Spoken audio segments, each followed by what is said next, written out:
Boa noite, gente.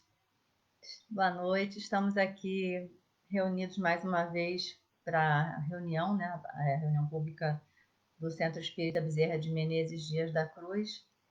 E se alguém não estiver me ouvindo bem ou o vídeo não estiver bom, é só mandar um comentário que a gente tenta resolver, tá bom? Então sejam todos bem-vindos e um bom momento, uma boa hora de estudo para todos nós. Eu vou ler uma página do livro Minutos de Sabedoria, que é bem curtinha, para a gente poder fazer a prece e começar o nosso estudo da noite, tá bom? Então vamos lá. Seja tolerante com o próximo que erra. Quando erramos, queremos que os outros nos desculpem. Então, desculpe e procure ensinar-lhe dando o seu exemplo. Não critique porque a crítica destrói. Se você é um exemplo vivo e desculpe os erros alheios, porque não há pessoas más, há enfermos e ignorantes da lei, que não sabem que volta para nós tudo o que fazemos aos outros, de mal ou de bem, de crítica ou de tolerância. Aprenda a dirigir palavras de louvor a tudo o que é belo e bom. Não retenha seus sentimentos de gratidão e louve tudo o que contribui para a beleza e bem-estar da humanidade. Não se cale diante do que é belo. Dê expansão ao louvor que provém de seu íntimo em favor de pessoas e coisas. A gratidão traz alegria à vida.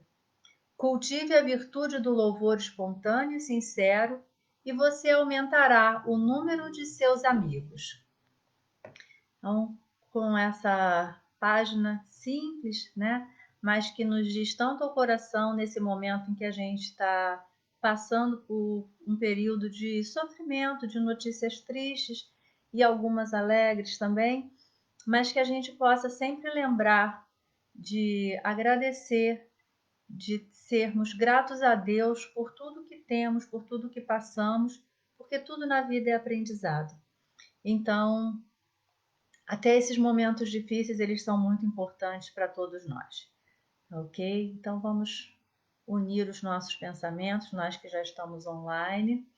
Então, vamos falar com Deus, pedindo amparo e proteção, Senhor, para todos os nossos irmãos que estão passando por dificuldades nesse momento, dificuldades financeiras, dificuldades de alimento, dificuldades de saúde, aqueles que estão internados em hospitais, dependendo de aparelhos para manterem a vida aqui na Terra. Que todos possam ser cuidados e amparados pelos espíritos de luz, pelos benfeitores que nos acompanham e que possam perceber a presença desses anjos que cuidam de nós, para que possam receber o melhor possível. Envolve também, Senhor, todas as famílias que estão perdendo seus entes queridos, que elas possam ter sua dor aliviada, ter seu sentimento abrandado nesse momento e a compreensão de que um dia nos reencontraremos. Aos desencarnados, que possam ser amparados, que possam ser acolhidos e que possam ter também a compreensão de que não existe morte, existe apenas a continuação da vida. Por isso e por tudo de que nós temos em nossas vidas, pela saúde do corpo físico, pela nossa saúde mental, pela nossa saúde espiritual, nesse momento nós te agradecemos e pedimos que fique conosco mais essa noite. Que assim seja, graças a Deus.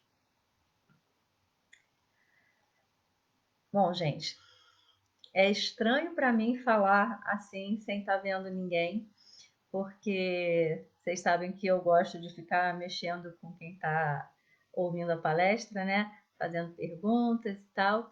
Mas vamos lá, vamos estudar então. O nosso tema de hoje é os falsos profetas. E normalmente, né, a gente costuma falar dos falsos profetas a gente lembra muito de algumas religiões em que algumas pessoas específicas acabam se utilizando da boa fé das outras pessoas, né, para poderem levar vantagem. E aí a gente lembra muito disso quando a gente vai falar dos falsos profetas. Hoje a gente vai fazer um pouquinho diferente, porque sim, isso é uma realidade. A gente sabe que existem pessoas querendo se passar pelo Cristo, querendo se passar por missionários, por enviados de Deus para uma missão grandiosa. E, na verdade, por trás dessa fala bonita, existe uma intenção diferente, que não é de trazer a palavra de Deus, que não é de vivenciar principalmente os ensinamentos do Cristo. Mas a gente vai aproveitar o momento que a gente está vivendo no mundo para a gente falar de outras situações, de outros momentos em que nós temos falsos profetas e nós hoje estamos vivenciando, né, algumas situações, principalmente com mensagens recebidas pela internet, em que as pessoas se dizem ser quem não são, as pessoas, quem está ditando a mensagem, né, diz ser quem não é, ou então, no meio de palavras bonitas, coloca alguma coisa equivocada. E é preciso que nós tenhamos muito cuidado com isso. Lá no Evangelho, os espíritos que nos ditam as mensagens, eles são muito contundentes, incisivos, né? E o próprio Jesus, quando falava para a gente que a gente não deve acreditar em tudo, a gente precisa avaliar tudo que chega às nossas mãos, avaliar o coração de cada ser humano, para que a gente não seja enganado, para que a gente não caia, vamos dizer assim, no conto do vigário, né, por boa fé, por acreditar que todos estão tranquilos, com um bom coração, querendo o nosso bem. De acordo com o dicionário, um profeta é aquele que profetiza. E profetizar quer dizer predizer o futuro, por um dom especial ou por inspiração divina. Olha que interessante. Um dom especial. Seria esse dom especial ou essa inspiração divina simplesmente o que hoje nós conhecemos como mediunidade? Seriam os profetas da antiguidade nada mais do que médiuns que trouxeram mensagens daquilo que possivelmente iria acontecer mais à frente, porque exatamente não tem como prever. É possível prever algumas situações, mas não é possível prever como que nós, encarnados, vamos viver até aquele momento para passar por aquela situação. Então,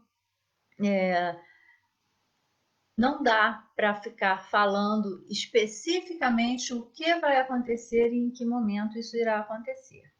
Vamos lá. No passado, não existia esse termo mediunidade, né? Esse termo ele vem com a nossa doutrina, né? Quando a gente começa a compreender que entre um plano e outro, entre encarnados e desencarnados, existe uma conversa, existe uma troca de informações e essa troca de informações se dá através desse fenômeno chamado mediunidade, dessa condição do nosso corpo de poder captar e sintonizar com os espíritos desencarnados para poder receber mensagens, para poder fazer trocas de experiências, né? Porque eles nos veem, eles nos percebem e aprendem conosco também, muitas vezes, né? Mas nós dependemos deles estarem dispostos e terem a possibilidade de falar conosco, terem autorização, terem condição de falarem com a gente. Então, lá atrás, como a gente estava falando, né, os profetas, os médiuns de antigamente, eles eram conhecidos como enviados de Deus, né, como aquele que tinha inspiração divina, direto de Deus. Hoje em dia, a gente fala na mediunidade, né? E aí a gente precisa diferenciar uma coisa que é o comum e o normal. Aí a gente começa a falar assim, é comum chover em Mesquita, em Nova Iguaçu? É comum, costuma chover bastante.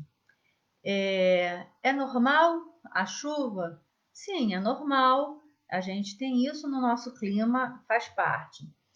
Quando a gente pensa em granizo, né, a gente vai ver que é normal, porque acontece, faz parte do nosso clima, mas não é comum, não acontece sempre. Quando acontece, a gente quer ir para a varanda pegar as pedrinhas de gelo para poder brincar, né? E quando cai muita pedra muito grande, faz um estrago danado.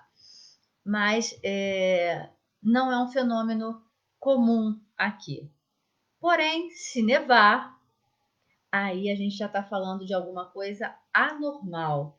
Não é daqui do nosso tipo de clima, não está previsto neve na Baixada Fluminense. Se nevar na Baixada Fluminense, tem alguma coisa muito errada com o clima, né? Então, assim, a mediunidade, ela é, sim, normal, né? Ela está presente nos espíritos encarnados, faz parte da nossa realidade aqui, e ela é comum, muito mais comum do que a gente imagina.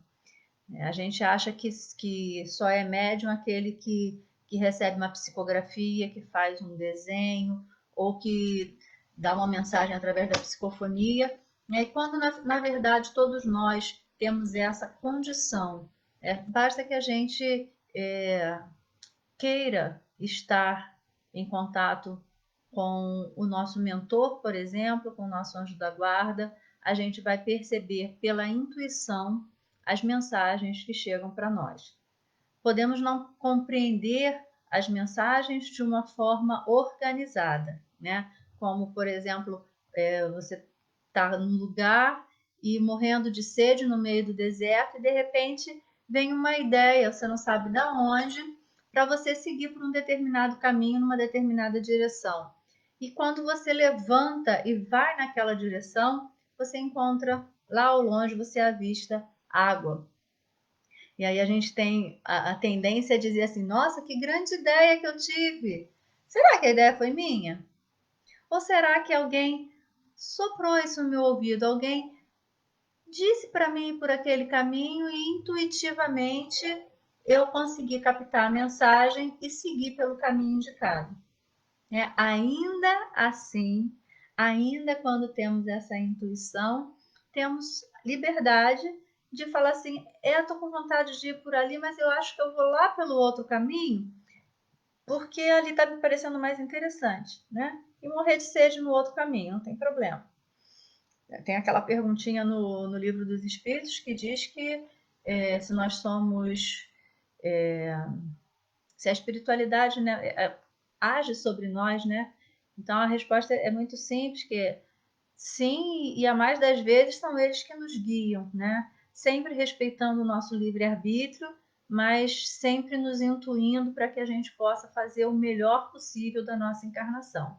Mas a gente precisa prestar atenção nessas mensagens, a gente precisa ouvir essas mensagens. Desculpa. Agora, nesse período que a gente está vivendo, né, de pandemia do Covid, todo mundo está falando o que pensa, todo mundo está expondo suas ideias, mediúnicas ou não, e algumas vezes sem critério, né? E é isso que tem preocupado. Eu posso falar que eu, Andréia, penso essa determinada coisa. Eu não posso inventar uma ideia minha e no final assinar como Maria, mãe de Jesus.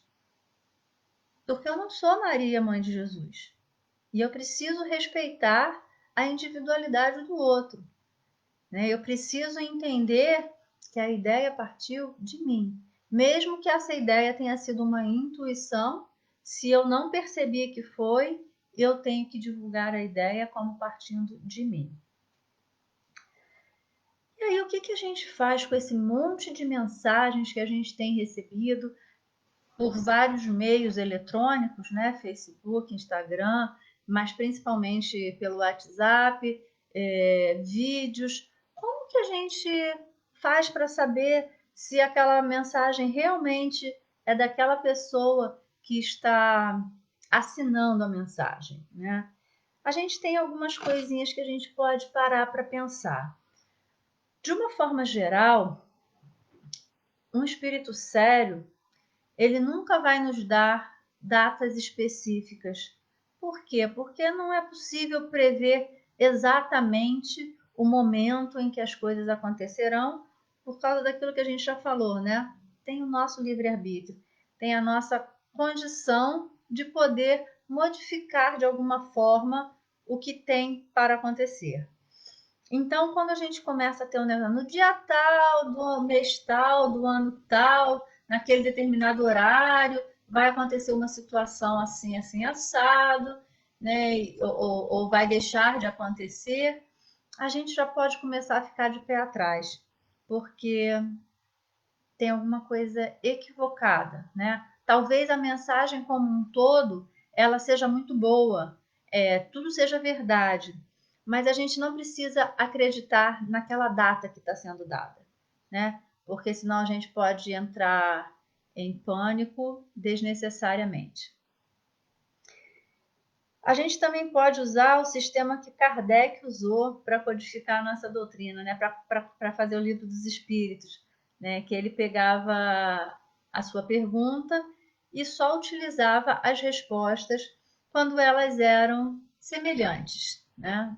Não necessariamente escritas com todas as palavras iguais, mas de uma forma semelhante. Então, se a primeira pergunta do livro dos espíritos é que é Deus, e a resposta é que Deus é a inteligência suprema, causa primária de todas as coisas, é porque em todos os cadernos ele recebeu essa resposta, né, de que teve um começo e esse começo não tem como ter uma inteligência maior do que isso, senão essa inteligência seria o início.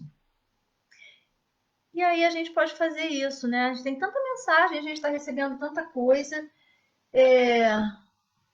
Está todo mundo falando a mesma coisa de que a Terra, depois desse momento da pandemia, depois que a gente estiver isolado, vai ser um lugar melhor para a gente viver.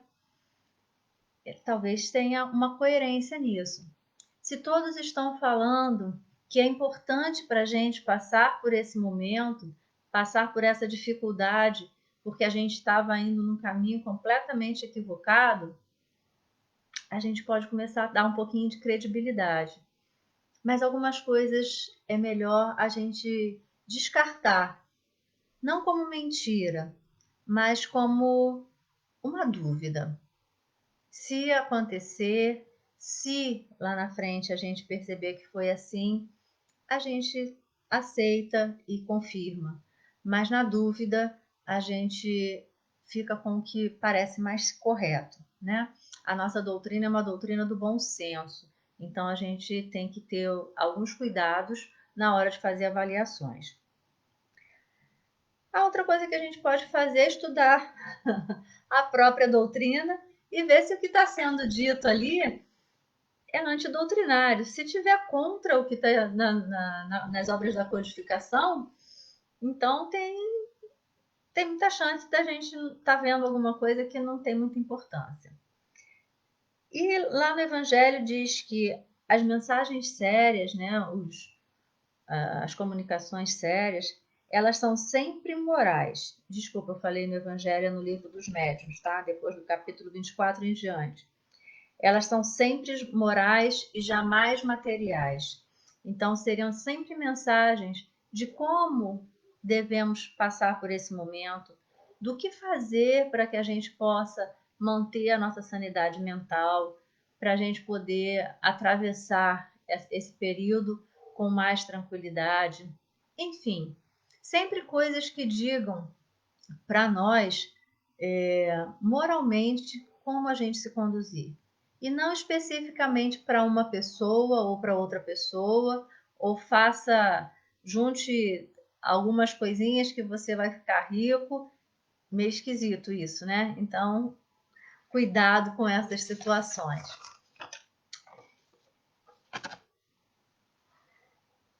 E aí, quando a gente vai para o Evangelho, a explicação do Evangelho sobre o profeta, ela é um pouquinho diferente da do dicionário, né? O dicionário fala daquele que recebe inspiração divina e faz uma previsão.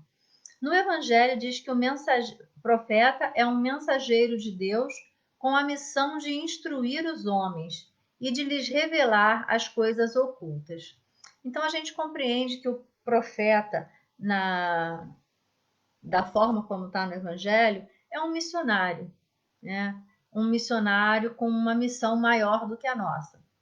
Quando nós temos as nossas pequenas missões com a família, com os filhos, com a casa espírita, enfim, cada um com a sua condição e com a sua pequena missão, né? Mas nós observamos algumas pessoas com missões muito maiores, pessoas que carregam uma responsabilidade muito grande.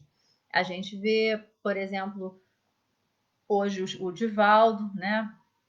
Com a Mansão do Caminho e com todas as palestras, enfim, com os livros, com tudo com toda a contribuição, né, dele dedicar a vida inteira para uma causa.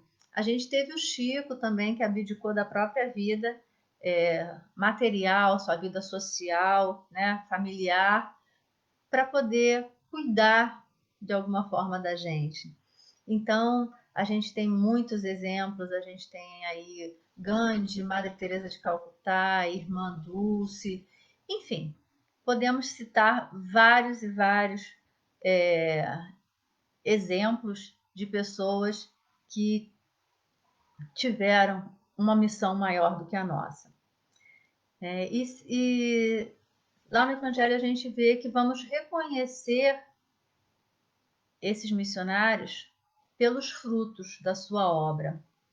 Então, assim, a árvore, a macieira da maçã, a pereira da pera, né, a oliveira da azeitona, e a gente não pode querer que no limoeiro nasça caqui. Não vai ter. Então, quando nós pegamos um limão, nós sabemos que ele veio de um limoeiro.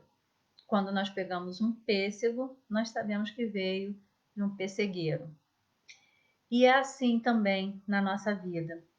Quando nós olhamos para toda a obra da natureza, nós compreendemos a inteligência suprema, né? Nós compreendemos todas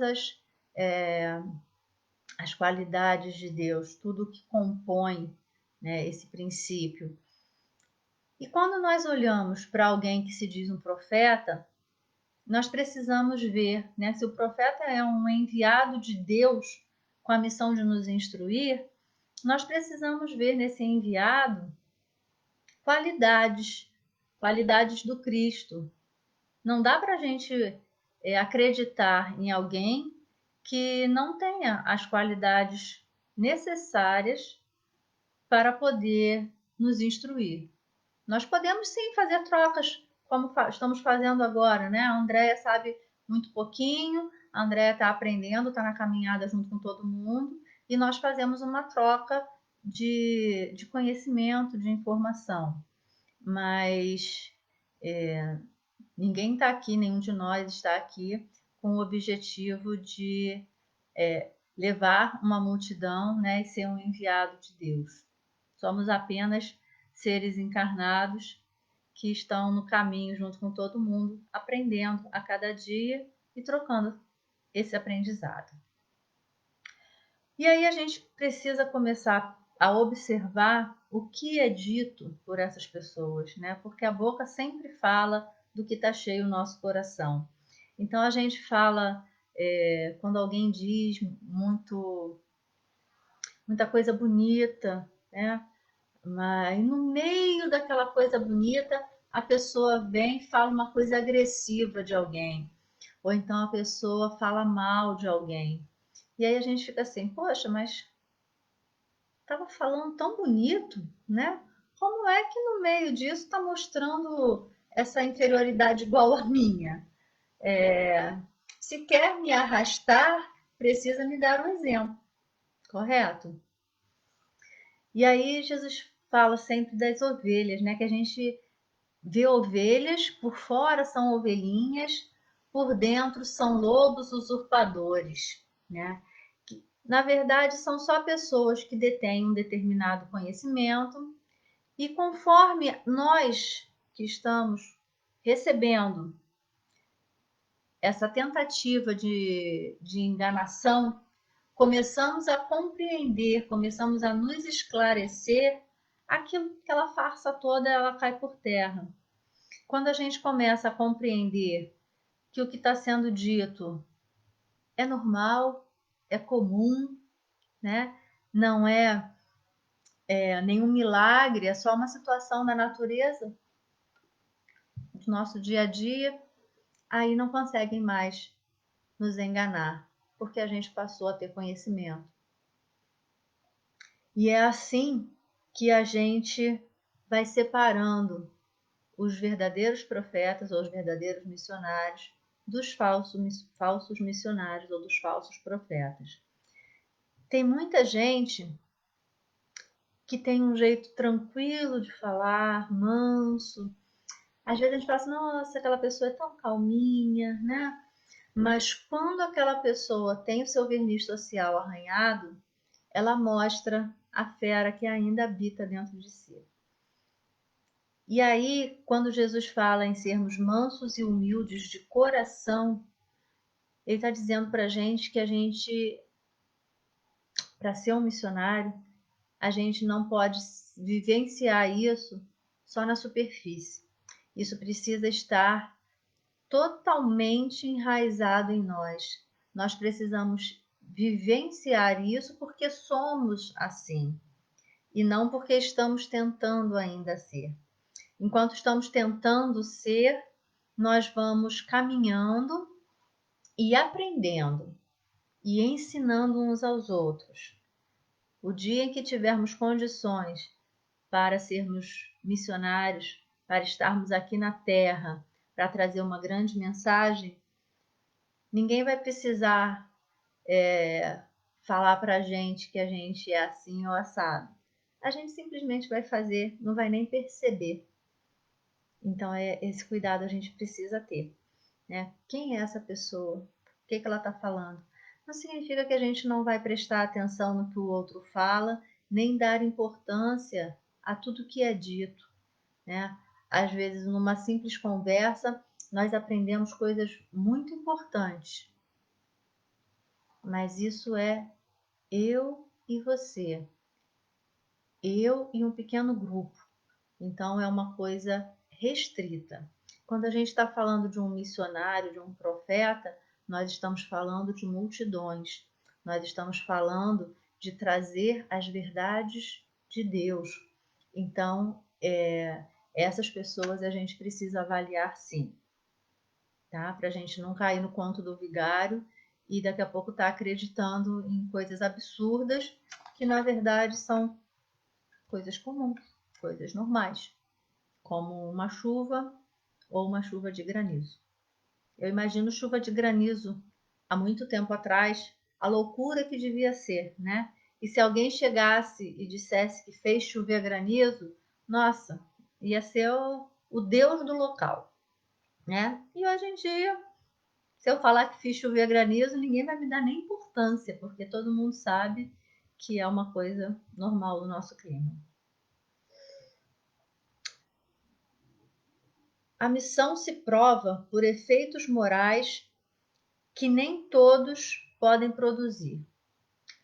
Eu estou fazendo assim um paralelo muito grande com a mediunidade, porque o profeta ou o missionário ele nunca está sozinho, né? Então ele está sempre bem acompanhado pelo seu mentor, pelos espíritos que caminham com ele, que trazem a mensagem também através dele. Então a gente precisa fazer esse paralelo. Quando a gente pensa que a missão se prova por efeitos morais e não dá para produzir esses efeitos morais, que como eu falei agora há pouco, eles precisam fazer parte de nós. É preciso fazer a evolução, adquirir moralidade para expressar essa moralidade. Não é possível expressar algo que nós não temos. Senão a gente fica uma caricatura, um arremedo, que logo, rapidamente, todos percebem que não é real. Como uma mentira, né? Uma grande mentira, ela acaba em algum momento, isso não era verdade, a pessoa está inventando, está querendo me manipular, está querendo que eu faça as coisas da forma como ela quer, né? E isso não é uma forma de agir do missionário. Agora eu vou ler um trechinho aqui, que é direto do Evangelho, mas ele é grande e eu não ia conseguir decorar. Né?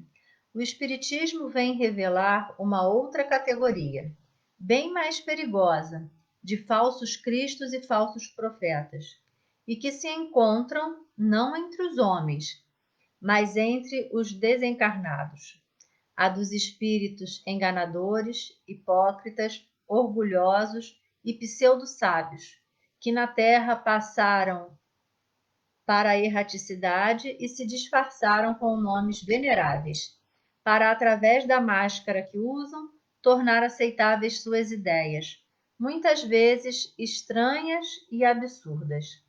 Olha que interessante, né? A gente está numa reunião ou está recebendo uma mensagem assinada por Jesus. Será que esse médium tem moralidade, tem condição? E Jesus viria pessoalmente? Existiria essa necessidade mesmo? Tem gente que só recebe mensagem de espírito conhecido e espírito de luz, aspas, né? Assim como não dá para produzir os efeitos morais, não dá para produzir a própria luz. A gente pode inventar mil formas de falar as coisas para tentar enganar, mas a gente não consegue ter luz própria. A luz ela só acontece conforme a gente vai se purificando.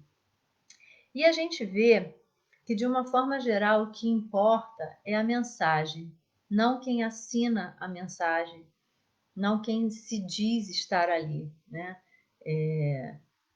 Doutor Bezerra vai ser Doutor Bezerra dentro de uma casa espírita, ele pode se manifestar como um preto velho dentro de um local de umbanda, ele pode se manifestar da forma que for, mas as palavras, o tipo de mensagem que ele traz vai ser sempre semelhante, porque a gente fala daquilo que a gente conhece, a gente fala daquilo que a gente sente.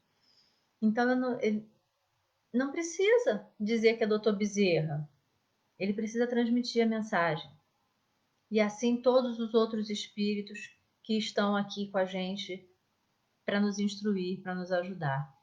Então, quando a gente começa, vamos dizer assim, a ser assediados só por espíritos de luz de altíssima categoria, é bom que a gente comece a ficar com o pé atrás. O que está acontecendo que os espíritos sofredores e que precisam realmente da minha mediunidade não estão se aproximando, né? Será que eu sou tão assim, tão especial, que eu não posso ajudar ninguém? Eu só vim aqui para receber de espíritos diversos, né? E esse também é uma forma da gente observar as mensagens, né? Alguns médiuns a gente observa, observa e observa. E como eu disse, não é porque está assinado por Emmanuel que a mensagem é verdadeira, porque eu posso fazer um texto qualquer e assinar o nome que eu quiser no final. Mas também não é porque está assinada com qualquer outro nome ou com o próprio Emmanuel que a mensagem não seja boa. É por isso que a gente precisa ter bom senso. É por isso que a gente tem que esquecer um pouco dessa história dos nomes e ficar mais com o que está chegando para nós. Porque senão a gente corre o risco de ser enganada. Na nossa vaidade, no nosso orgulho, que a gente quer pessoas importantes por perto, que a gente acha que se vier uma mensagem então direcionada para alguém, olha, direto para a Andréia, veio de Maria, mãe de Jesus, direto para você. Olha, já vou me sentir, né? A rainha da cocada preta. Na verdade, estou sendo enganada bonitinho. E aí, finalizando, né? Os verdadeiros profetas se revelam pelos seus atos e são descobertos. Olha que interessante. Enquanto os falsos profetas se apresentam por si mesmos como enviados de Deus. Então, os verdadeiros profetas, eles não estão nem aí se a gente vai reconhecê-lo como missionário ou como não missionário. Eles querem é trazer o trabalho e as informações deles. Quando a gente quer provar para alguém que a gente é alguma coisa, é porque a gente realmente não é. Quem já conquistou determinada situação ou posição, não precisa falar que é. As pessoas ao redor reconhecem. Também a gente não precisa ficar naquela situação de que, não, eu não sou nada, eu sou um grãozinho de areia, eu não valho nada. Não, a gente vale sim. A gente já aprendeu alguma coisa e a gente continua ainda na nossa imperfeição, tentando e aprendendo e se transformando. Mas a gente não pode não validar aquilo que a gente já tem. Então, se eu tenho condições de cuidar de uma criança, eu vou cuidar de uma criança porque eu tenho condições de cuidar de uma criança. E não porque eu estou sendo obrigada a isso, né? É a mesma situação, são os profetas da atualidade, os verdadeiros profetas, os verdadeiros missionários. Eles vêm e fazem. Eles são mansos e humildes de coração. Não precisam ficar inventando meios e modos de provar que são mansos e humildes. Às vezes a fala é até um pouco incisiva, mas naquela fala incisiva existe uma doçura e uma humildade que nos fazem repensar, né, a nossa avaliação.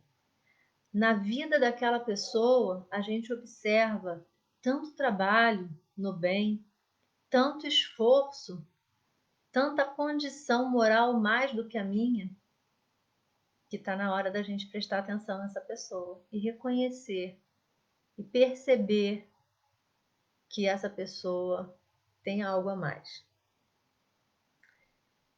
Jesus sem uma de suas qualidades não seria Jesus.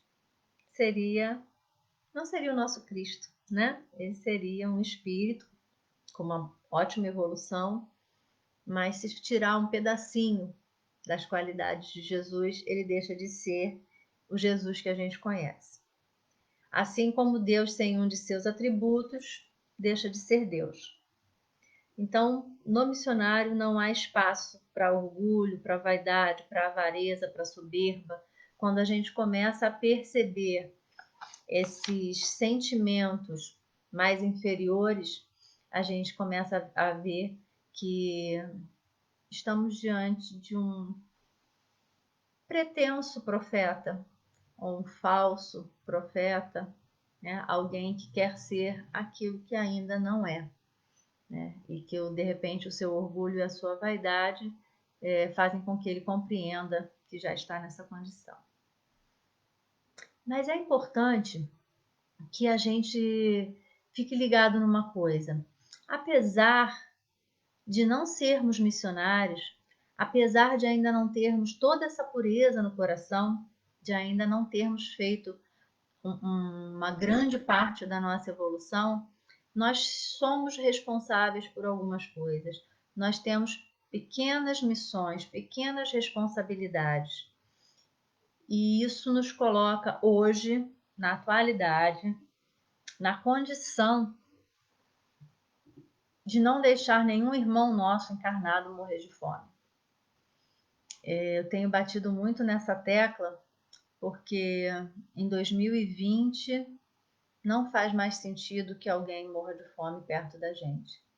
Então, faça a sua parte, carregue a sua missão. Se você pode ajudar 20 famílias, ajude 20 famílias. Se você não pode ajudar 20, só pode ajudar 5, que sejam 5. Se você só pode ajudar uma família, ajude essa uma família. E se você não pode ajudar nenhuma família, mas você tem um quilo de feijão ou um quilo de farinha a mais que você pode dividir com alguém que vai morrer e você tem dentro de você a condição de dividir, divida. Mas não vamos deixar ninguém morrer de fome. A gente precisa passar pelo Covid, a gente precisa aprender com tudo isso, a gente precisa fazer um mundo melhor, mas a gente pode amenizar o próprio sofrimento. A gente precisa cuidar do outro. Senão, onde vai estar o aprendizado? Se a gente ficar em casa cuidando só da gente, cuidando só daqueles entes que a gente ama e que a gente quer perto da gente, para que ninguém adoeça, para que ninguém passe nenhuma necessidade. E quem está lá fora? E quem não está nem muito preocupado com o Covid, porque está preocupado mesmo é como vai comer amanhã, ou hoje ainda. Né? Então é um convite para que sejamos verdadeiros pequenos missionários, porque se cada um de nós fizer um pedacinho desse tamanho, não vamos ter mortes por fome, teremos somente as mortes pelo vírus e outras mortes naturais que a gente está habituado já a ter todo dia. Mas a gente pode diminuir essa estatística da fome. Então fica o meu convite para que a gente se una e para que a gente passe adiante essa ideia. Vamos nos cuidar, vamos cuidar dos que estão próximos de nós, mas vamos fazer alguma coisa por quem está muito mais necessitado do que a gente. Vamos viver uma pandemia sem fome, que todos os irmãos possam passar por isso e chegar junto com a gente num mundo melhor. Porque se a gente chegar sozinho não vai ter muita graça. Já pensou se todos desencarnarem, só ficar eu dentro da minha casinha? E aí? Quem que eu vou abraçar depois? Em quem que eu vou dar beijinho depois? Com quem que eu vou trocar afeto? Então é preciso que a gente cuide do outro também. Tá bom? Um grande beijo, um grande abraço para todo mundo. Tô com uma saudade danada de rever os amigos, né? Gostaria muito de estar vendo a carinha de vocês, mas tudo bem, a gente fica resguardado, se cuidando e cuidando do outro. E em breve a gente vai poder dar esse abraço de verdade, tá bom? A gente vai encerrar agora, eu vou fazer a prece de encerramento e eu espero que todos possam mentalizar o nosso planeta, pedindo a Deus e à espiritualidade superior que derrame sobre nós todos, Pai,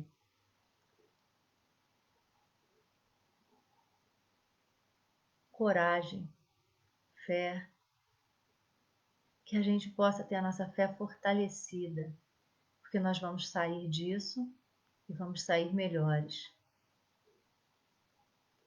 Então faz de mim um instrumento da tua paz.